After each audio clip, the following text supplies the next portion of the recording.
Ang mabuting balita ng Panginoon ayon kay San Lucas. Noong panahong iyon, umakyat si Jesus sa bundok upang manalangin. Isinama niya sina Pedro, Juan at Santiago. Samantalang siya nananalangin, nagbago ang anyo ng kanyang mukha. Nagningning ang kanyang kasuotan na naging puting-puti. Di kaginsa-ginsay lumitaw ang dalawang lalaki, sina Moises at Elias, na nagpakitang may kaningningan at nakipag-usap sa kanya. Pinag-usapan nila ang nalalapit na pagpanaw ni Jesus na magaganap sa Jerusalem. Tulog na tulog si Pedro at ang kanyang mga kasama. Ngunit sila'y biglang nagising at nakita nila si Jesus na nagniningning at ang dalawang lalaking nakatayo sa tabi niya. Nang papalis na sa tabi ni Jesus ang mga lalaki, sinabi ni Pedro, "Guro, mabuti pa'y dumito na tayo. Gagawa po kami ng 3 kubol, isa sa inyo, isa kay Moises at isa kay Elias." Ang totoo'y hindi niya nalalaman ang kanyang sinasabi. Nagsasalita pa siya nang matakpan sila ng isang ulap at sila'y natakot. At may isang tinig mula sa alapaap na nagsabi, "Ito ang aking anak, ang aking hinirang. Siya ang inyong pakinggan." Nang tumigil ang tinig, nakita nilang nag-iisa na si Jesus at hindi muna sinabi ng mga alagad kanino man ang kanilang nakita. Ang mabuting balita ng Panginoon.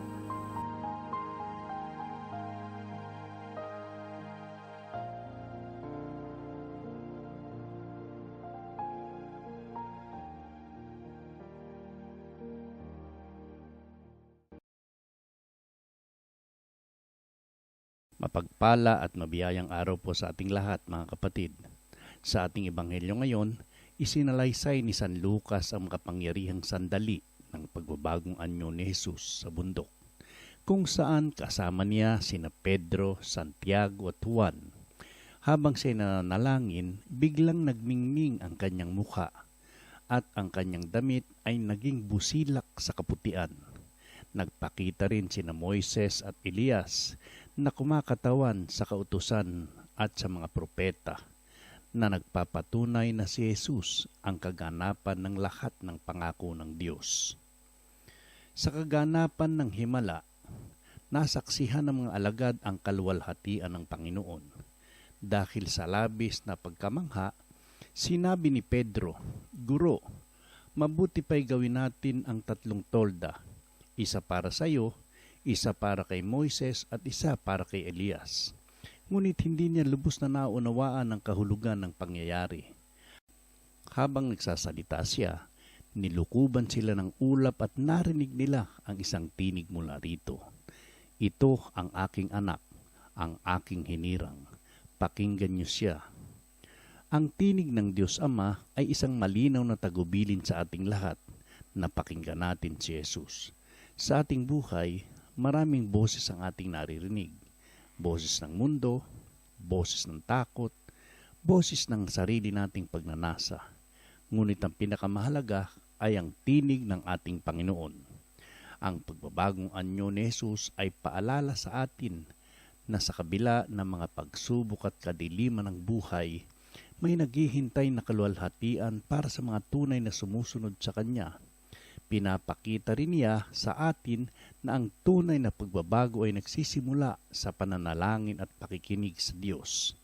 Ngayong panahon ng Kwaresma, inaanyayahan tayo ng Ebanghelyo na una, manalangin ng may mas malalim na relasyon sa Diyos, tulad ni Jesus na lumapit sa Ama. Pangalawa, makinig sa tinig ng Diyos sa ating buhay, sa pamamagitan ng Kanyang salita at sa mga pangyayari sa ating paligid. Pangatlo po, tanggapin ang ating sariling pagbabago. Dahil tinatawag tayo ng Diyos, hindi lang upang masaksihan ang Kanyang kaluwalhatian, kundi upang makibahagi rito sa pamamagitan ng isang banal na pamumuhay. Naway maging katulad tayo ng mga alagad na matapos masaksihan ng himala, bumaba mula sa bundok at ipinamalita ang kanilang pananampalataya. Hindi tayo maaaring manatili lamang sa ginawa ng bundok ng ating pananampalataya. Tayo'y tinatawag upang ipahayag ito sa mundo. At bilang pagtatapos, mga kapatid, tulad ng mga alagad sa bundok, tayo rin ay tinatawag na makilala si Jesus ng mas malalim at hayaan siyang baguhin ang ating puso. Ang kanyang pagbabagong anyo ay hindi lamang pagpapakita ng kanyang kaluwalhatian, kundi paanyaya rin sa ating lahat na mabago, luminis at maging mas malapit sa Diyos. Sa ating pang-araw-araw na buhay, maaaring hindi natin makita ang kanyang kaluwalhatian sa anyo ng liwanag. Ngunit mararanasan natin ito sa ating pananalangin, sa Eucharistia, sa salita ng Diyos, at sa ating pagmamahal sa kapwa.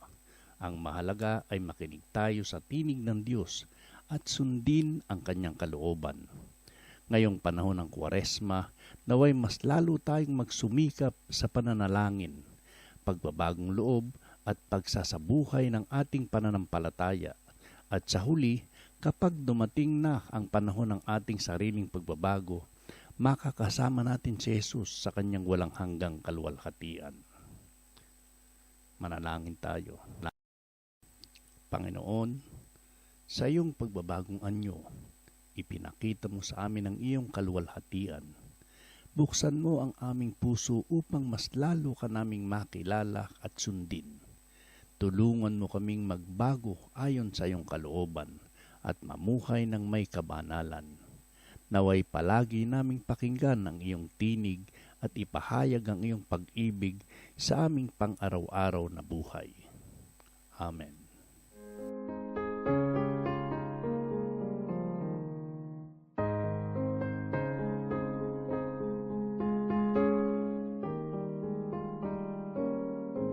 Maraming pong salamat sa inyong panonood at pakikinig. Pagpalain tayo ng Panginoon.